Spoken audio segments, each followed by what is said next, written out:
고린도후서 5장 말씀입니다. 신약성경 291면입니다. 고린도후서 5장 17절 우리 한 절 말씀이니 다 함께 읽겠습니다. 그런즉 누구든지 그리스도 안에 있으면 새로운 피조물이라. 이전 것은 지나갔으니 보라 새 것이 되었도다. 아멘. 요즘 많이 듣는 단어 중에 하나가 변화입니다. 아마 회사를 다니시는 분들은 회사에 직원 모임을 할 때에도 계속해서 변화 이런 얘기를 자주 들을 것 같습니다. 그리고 미디어를 통해서도 텔레비전이나 라디오나 아니면 또 카톡을 통해서도 변화에 대한 말들을 참 많이 듣고 있습니다. 세상은 너무나도 급변하고 있습니다. 10년이면 강산도 변한다. 근데 이 말이 지금은 바뀐 것 같습니다. 10년이 아니라 1년이면 강산이 변합니다. 얼마 전까지만 해도 논밭이었는데 갑자기 아파트 숲이 되기도 하고요. 산이 깎여서 도로가 되기도 합니다. 기술의 변화는 상상을 초월할 정도입니다. 100년 동안 일어났던 일들이 지금은 1년 만에, 아니 한 달 만에 계속해서 변화됩니다.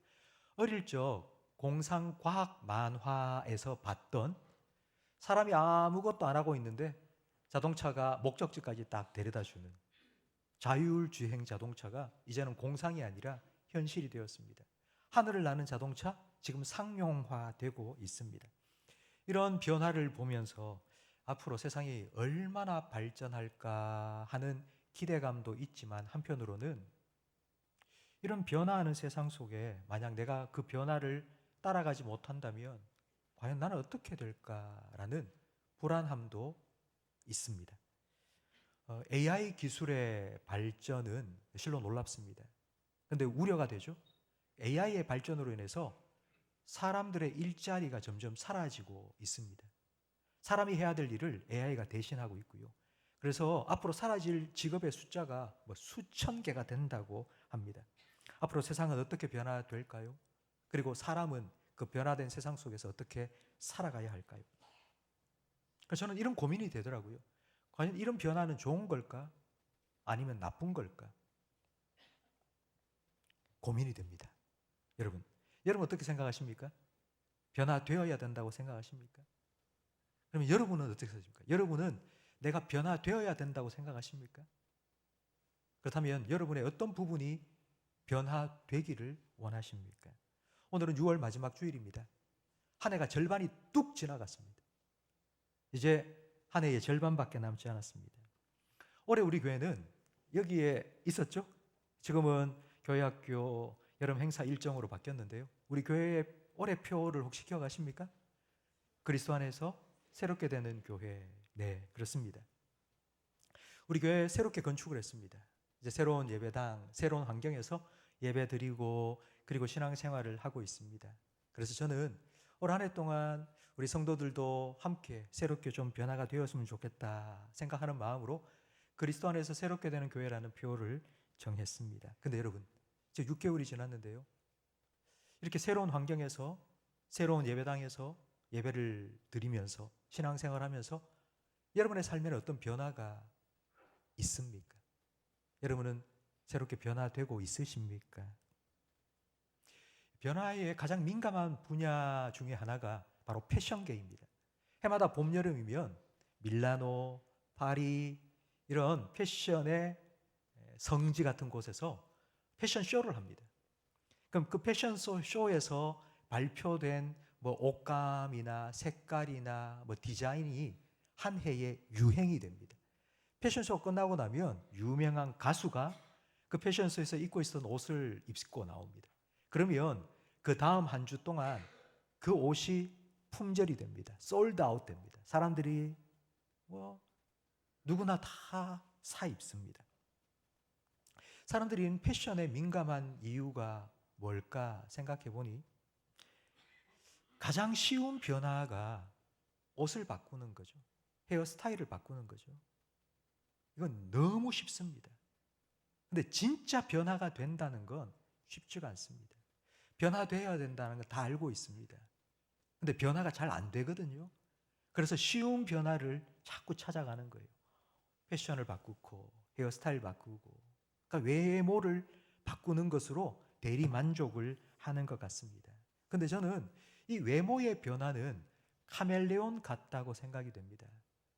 카멜레온을 빨간 종 위에 올리면 몸이 빨갛게 변합니다. 카멜레온을 초록색 잎사귀 위에 올려놓으면 초록색으로 변합니다. 근데 이 카멜레온이 색깔이 변하는 건 변화가 아니라 변색이고요. 변화가 아니라 변신에 더 가깝습니다. 과연 진정한 변화는 어떤 것일까요? 우리가 헤어스타일을 바꾼다고 변화되었다고 할 수 있을까요?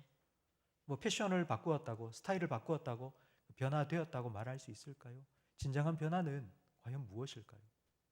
성경은 우리에게 이렇게 말씀합니다. 로마서 12장 2절 말씀을 함께 읽겠습니다. 너희는 이 세대를 본받지 말고 오직 마음을 새롭게 함으로 변화를 받아 하나님의 선하시고 기뻐하시고 온전하신 뜻이 무엇인지 분별하도록 하라. 마음을 새롭게 함으로 변화를 받으라고 말합니다.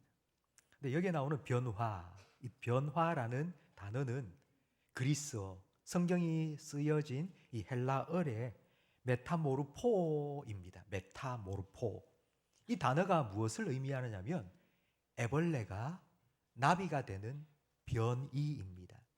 여러분, 애벌레와 나비 사이에 어떤 비슷한 점이 있습니까? 전혀 없습니다. 비슷한 게 하나도 없을 정도로 완전하게 변이가 되는 게 바로 이 성경 로마서 12장 2절에 나오는 메타모르포라는 변화입니다. 신약 성경에는 이 메타모르포라는 단어가 4번 나옵니다. 딱 4번 나오는데요. 그 중에 2번은 예수님께 해당됩니다. 근데 예수님께서 변화가 되신 걸 생각하면 우리가 뭘 생각하죠? 예수님이 어디에 가셨을 때? 변화산에 가셨을 때. 이 세상에서는 절대로 찾아볼 수 없는 영광스러운 모습으로 예수님께서 변화되셨다고 마태복음과 마가복음 2절에 예수님이 변화되셨다고 기록이 되어 있습니다. 그럼 나머지 2번은 예수님이 아니라 누구에게 해당되는 말씀일까요? 바로 저와 여러분과 같이 예수님을 믿는 그리스도인에게 주신 말씀입니다. 함께 읽은 로마서 12장 2절 말씀처럼 마음을 새롭게 함으로 변화를 받으라 이렇게 말하고 있고요. 또 나머지 한 구절은 고린도후서 3장 18절에 나옵니다. 우리 함께 읽어보겠습니다. 우리가 다 수건을 벗은 얼굴로 거울을 보는 것 같이 주의 영광을 보매 그와 같은 형상으로 변화하여 영광에서 영광에 이르니 곧 주의 영으로 말미암음이니라. 아멘. 고린도후서 3장에는 모세가 시내산에 올라가서 하나님께로부터 율법을 받아 왔는데 이스라엘 백성이 모세를 보니 얼굴에 하나님의 영광이 반사되어서 빛이 나는 거예요. 근데 지금 모세 이야기를 하다가 그 이야기를 가지고 성도들의 이야기로 넘어온 거예요. 모세가 하나님을 만나니 얼굴에 세상에서는 찾아볼 수 없는 영광이 가득하게 변화되었던 것처럼 우리는 예수님을 믿고 예수님과 함께 살아가니 우리도 예수님의 영광을 보고 그의 형상을 따라 변화된다고. 이게 신앙생활이라고 말씀한 겁니다. 여러분 다시 한번 고린도후서 3장 18절 말씀을 한 번 더 읽어보겠습니다. 우리가 다 수건을 벗은 얼굴로 거울을 보는 것 같이 주의 영광을 보매 그와 같은 형상으로 변화하여 영광에서 영광에 이르니 곧 주의 영으로 말미암음이니라. 여러분 주의 영으로 말미암음이라 이 말은요 외모의 변화가 아니라는 것입니다. 우리는 예수님을 본 적이 없습니다. 예수님이 어떻게 생겼는지 알 수가 없죠. 근데 우리가 예수님의 형상을 닮아간다? 어떻게 닮아가겠습니까? 우리가 예수의 형상을 닮아간다는 말은 외모를 닮은 게 아니라 예수님의 마음, 예수님의 성품, 사랑과 희락과 화평과 온유와 자비와 양선과 충성과 온유와 절제와 같은 바로 그 예수님의 마음, 예수님의 성품을 닮아가는 것. 그게 바로 신앙생활이라고 말씀합니다. 이건 외모의 변화가 아니라 영적인 변화고요. 마음의 변화입니다. 과연 이런 변화가 어떻게 일어나게 되는 걸까요? 이걸 성경이 우리에게 가르쳐 줍니다. 예수님께서 첫 번째 행하신 기적은 갈릴리 가나 혼인 잔치에서 물로 포도주를 만드신 기적입니다. 포도주가 떨어졌습니다. 그래서 잔치가 끝나게 되었습니다. 파장 직전입니다. 근데 예수님께서는 물로 포도주가 되도록 변화시키셨습니다. 파장 분위기였던 잔치를 다시 기쁘고 즐거움이 넘치는 잔치로 변화시켜 주셨습니다. 이게 첫 번째 기적입니다.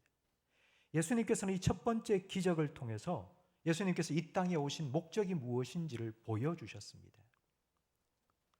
물 같은 우리를 포도주로 변화시키시고 끝장난 것 같은 잔치를 다시 풍성한 잔치로 변화시켜 주신 것처럼 우리의 삶을, 우리의 인생을 그렇게 변화시켜 주시기 위해서 예수님께서 오셨습니다.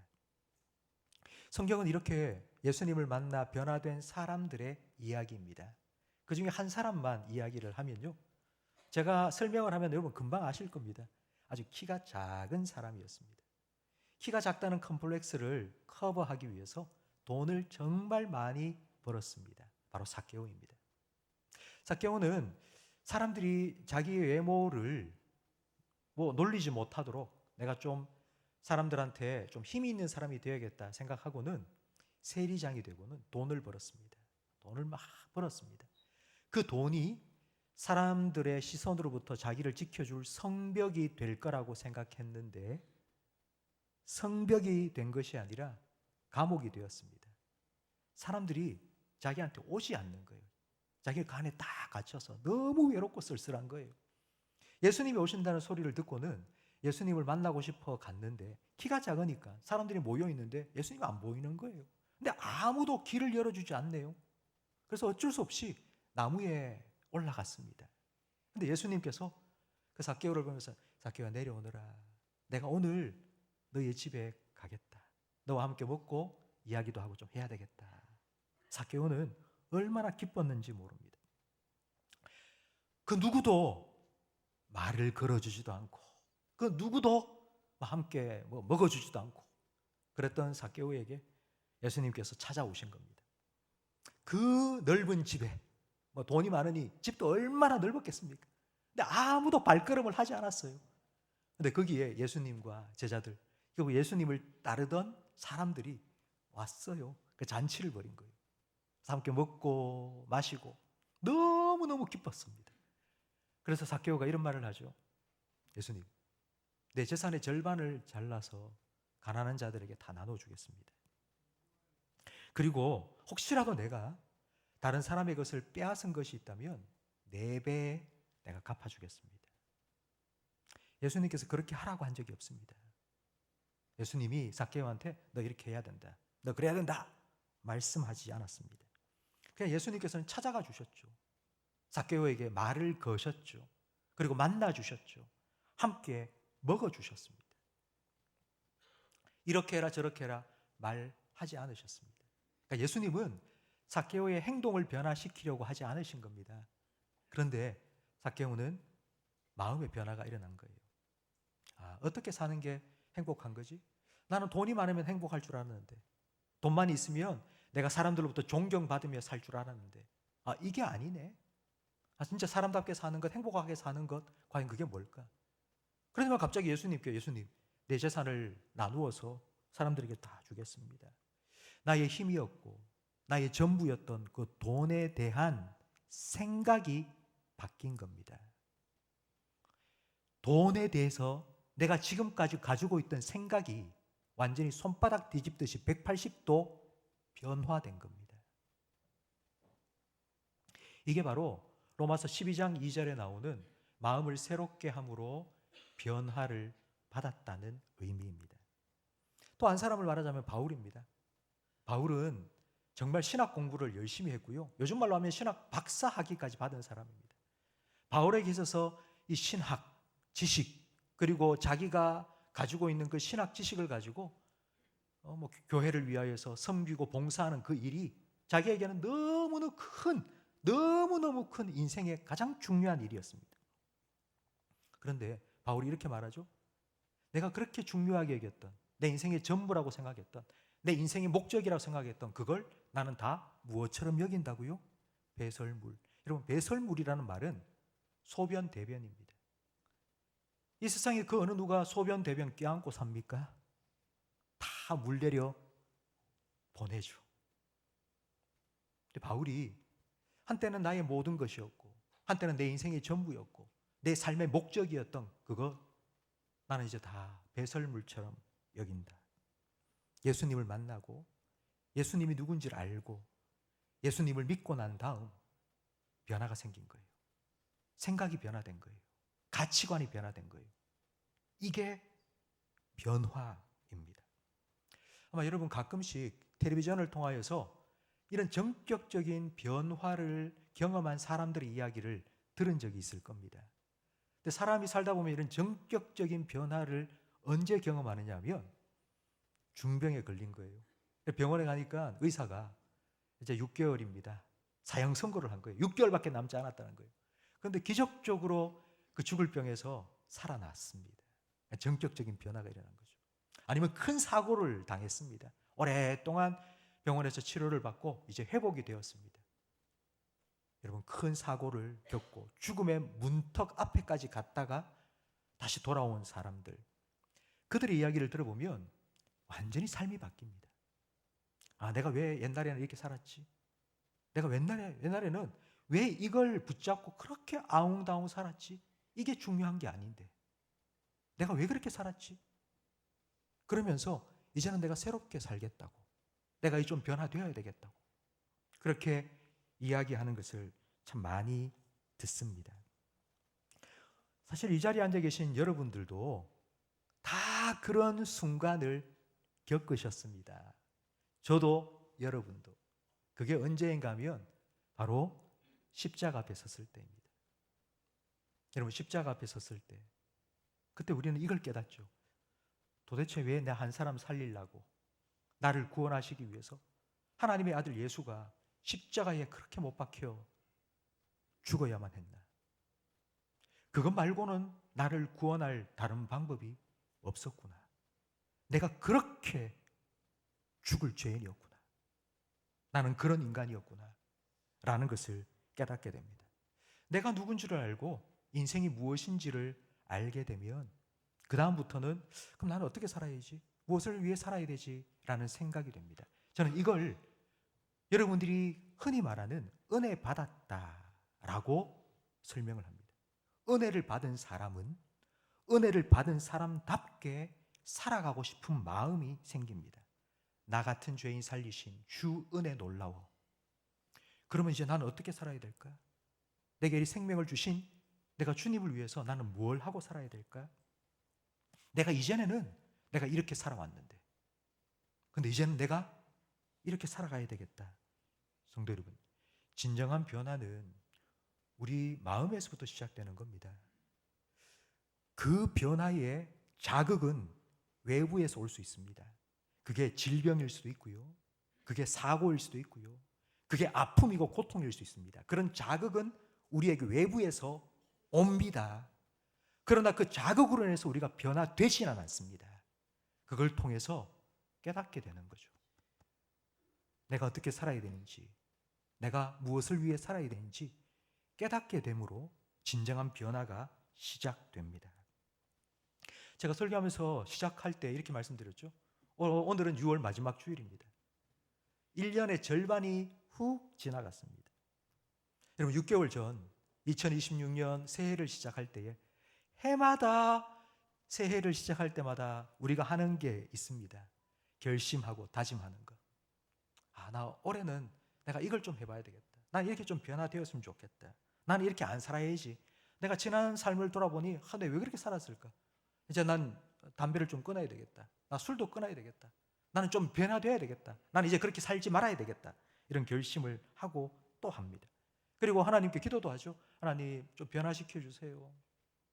다짐하고 달라지자, 변화되자 각오하고.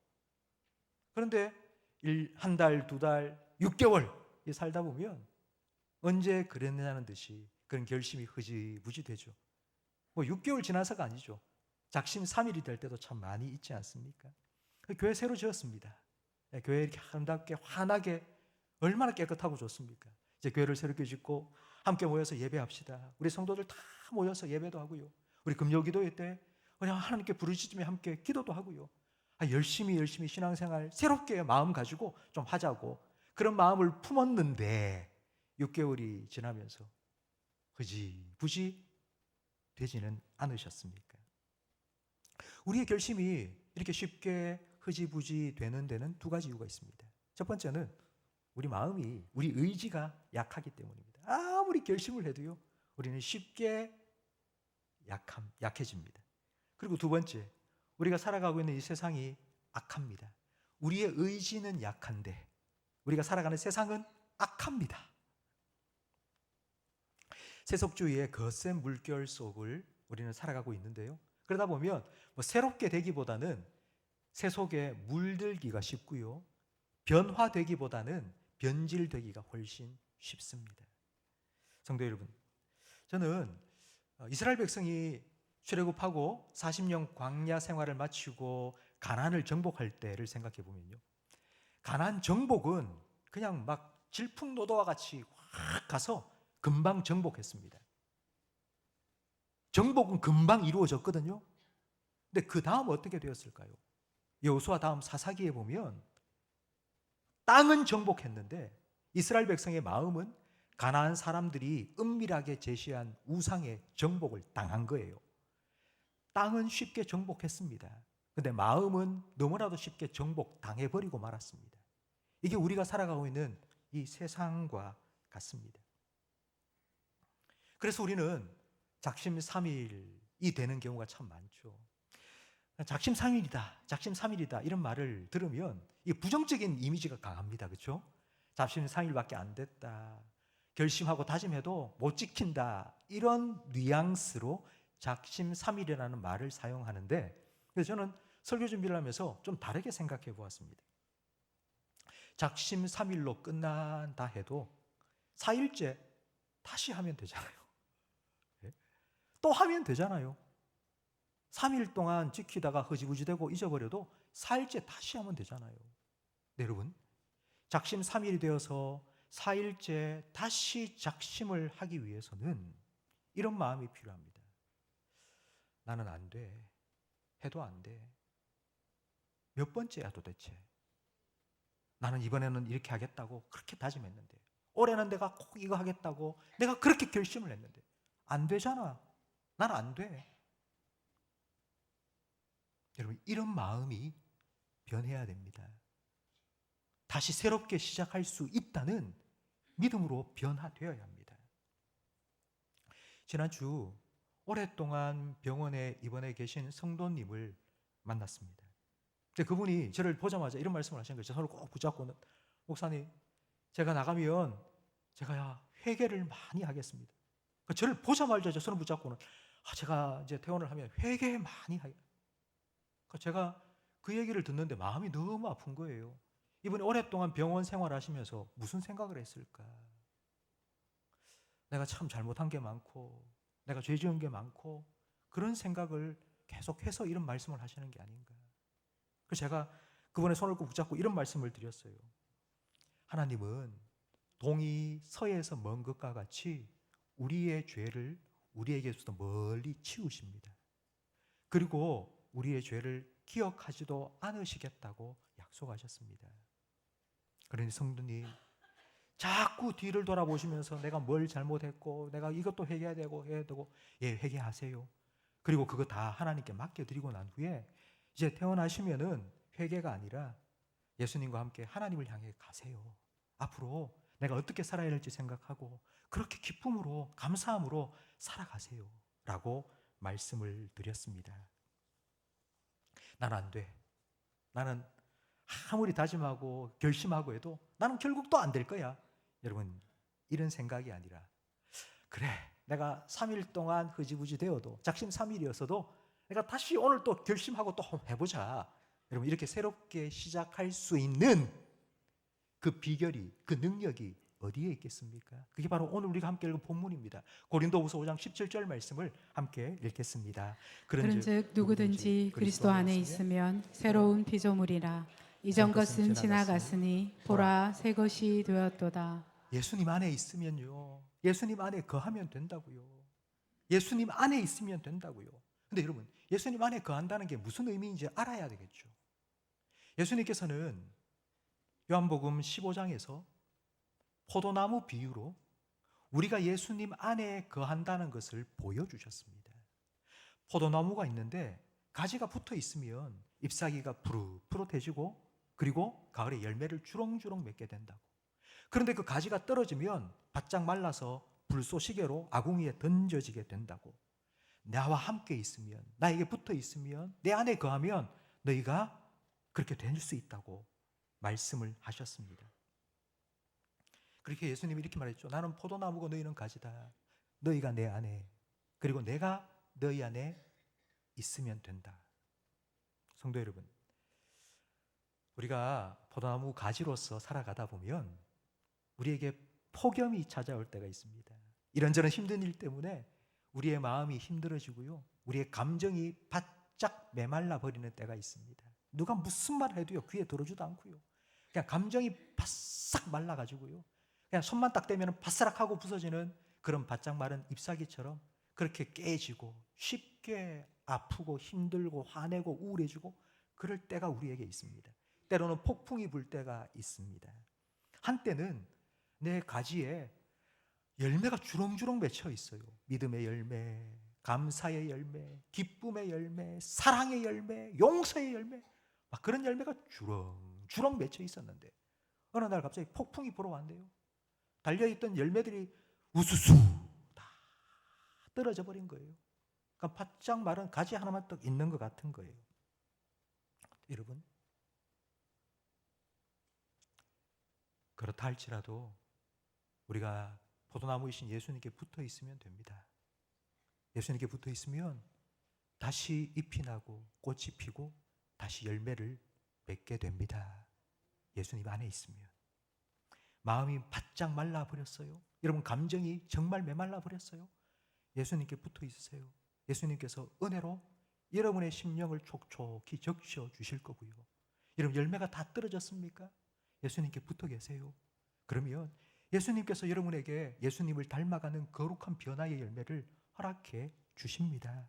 여러분, 실수했습니까? 실패했습니까? 그러면 그 다음날 작심삼일이 되고 난 그 다음날 다시 예수님 찾으세요. 예수님 안에 거하세요. 예수님 안에 붙어 있으면 꽃이 피고 열매를 맺을 수 있습니다. 성도 여러분, 제가 설교를 이쯤 하고 끝내버리면 아마 여러분이 이렇게 생각하실 거예요. 아이고, 목사님, 예수님 안에 붙어 있으라. 그래, 우리가 예수님 안에 붙어 있기 위해서 주일 예배에 잘 참석하고 기도에도 잘 참석을 하고 우리가 또 열심히 해야지. 만약 그렇게 하지 못하면요, 그러면 예수님께로부터 떨어져 가지고 우리는 바짝 말라버리는 거네. 여러분, 우리가 예수님께 붙어 있는 것보다 더 중요한 게 있습니다. 예수님께서 우리를 붙잡고 계십니다.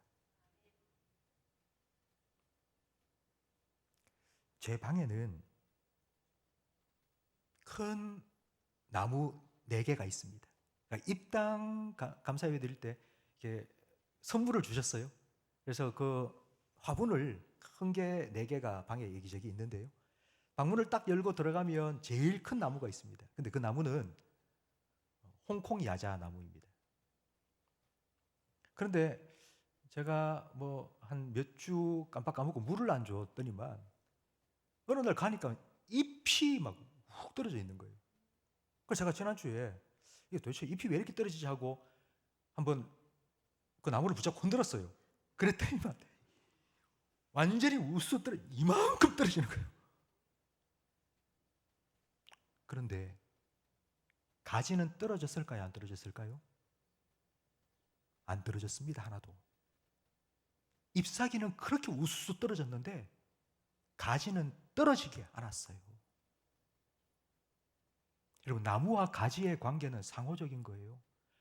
가지만 나무에 붙어 있으려고 그렇게 애쓰는 게 아니고요, 포도나무이신 예수님께서 우리를 붙잡고 계세요.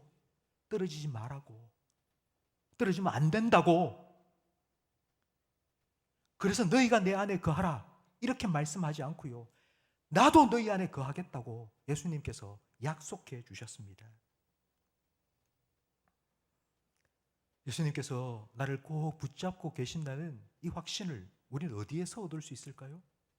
로마서 8장 38절 말씀을 함께 읽겠습니다. 내가 확신하노니 사망이나 생명이나 천사들이나 권세의 자들이나 현재일이나 장래일이나 능력이나 높음이나 기쁨이나 다른 어떤 피조물이라도 우리를 주 그리스도 예수 안에 있는 하나님의 사랑에서 끊을 수 없으리라. 여러분 믿으세요? 여러분 믿으세요? 그리스도 예수 안에 있는 하나님의 사랑으로부터 여러분을 결코 끊을 수 없습니다. 그 어떤 것도. 우리가 예수님께로부터 떨어지지 않도록 예수님께서는 우리를 꼭 지금도 붙잡고 계십니다. 우리와 함께 하시고 우리를 지켜주시고 우리를 붙잡고 계십니다. 우리는 새롭게 변화되기를 원합니다. 우리는 변화를 위해서 결심도 각오도 다짐도 참 많이 합니다. 특별히 아마 여러분 중에는 우리 가정이 좀 변화되었으면 좋겠다. 우리 가정이 좀 변화되었으면 좋겠다. 아마 생각하는 분도 많으실 겁니다. 네, 여러분, 가정이 어떻게 변화될까요? 그리스도 안에 있는 한 사람, 바로 나를 통해서 내가 그리스도 안에서 새롭게 변화되면 그 나를 통해서 가정이 변화될 거고요. 그리스도 안에 있는 그 가정을 통해서 저는 우리 교회도 새롭게 회복이 되고요. 그리스도 안에 있는 교회를 통하여서 이 나라도 새롭게 달라질 수 있다고 저는 믿습니다. 이게 바로 예수님께서 우리를 통해서 하시기 원하시는 주님의 꿈입니다. 한 사람이 그리스도 안에 새로워지면 가정이 회복되고요. 한 가정이 그리스도 안에서 새로워지면 교회가 변화되고요. 한 교회가 그리스도 안에서 새롭게 되면 이 지역도 이 나라도 달라집니다. 누구든지 그리스도 안에 있으면 새로운 피조물이라. 이전 것은 지나갔으니 새 것이 되었도다. 여러분, 성경은 우리에게 새롭게 되기 위해서 힘써라, 애써라, 결심하고 다짐하고 결심한 것 지켜라 말하지 않습니다. 그리스도 예수 안에 있으면 새롭게 된다고 말합니다. 그건 우리의 노력에 의한 것이 아니라 주님의 은혜로 되는 것입니다. 여러분 믿으시기 바랍니다. 우리가 예수님 안에 있을 때에, 예수님께서 우리와 함께 하실 때에 예수님으로 말미암아 우리는 새롭게 됩니다. 올해 우리 교회는 그리스도 안에서 새롭게 되는 교회라는 표를 정했습니다. 하나님께서 이렇게 교회에 새로운 건물을 주셨어요. 야, 이건 너무나도 큰 은혜입니다. 이렇게 새로운 환경을 하나님께서 주셨다. 정말 놀라운 기적과도 같은 은혜입니다. 그런데 여러분, 저는 이런 기적보다도 더 큰 기적을 하나님께서 저와 여러분에게 주실 줄로 믿습니다. 새로운 건물로 교회가 변화된 것 말고요. 저와 여러분이 그리스도 안에서 새로운 피조물로 변화되는 것. 예수님을 바라보면서 모세가 하나님을 만나고 온 후에 그 얼굴에 영광이 빛났던 것처럼 우리가 예수님을 만나고 예수님과 함께 살아가면서 예수를 믿으며 살아가면서 그 예수님의 영광이 우리에게 반사되어서 우리도 그 예수 그리스도의 형상을 닮아가는 거룩한 변화가 계속하여서 우리의 삶에 나타나는 기적이 저와 여러분의 삶에 그리고 우리 교회 가운데 2020년 남은 한 해 동안도 계속하여 나타나기를 예수님의 이름으로 축복합니다.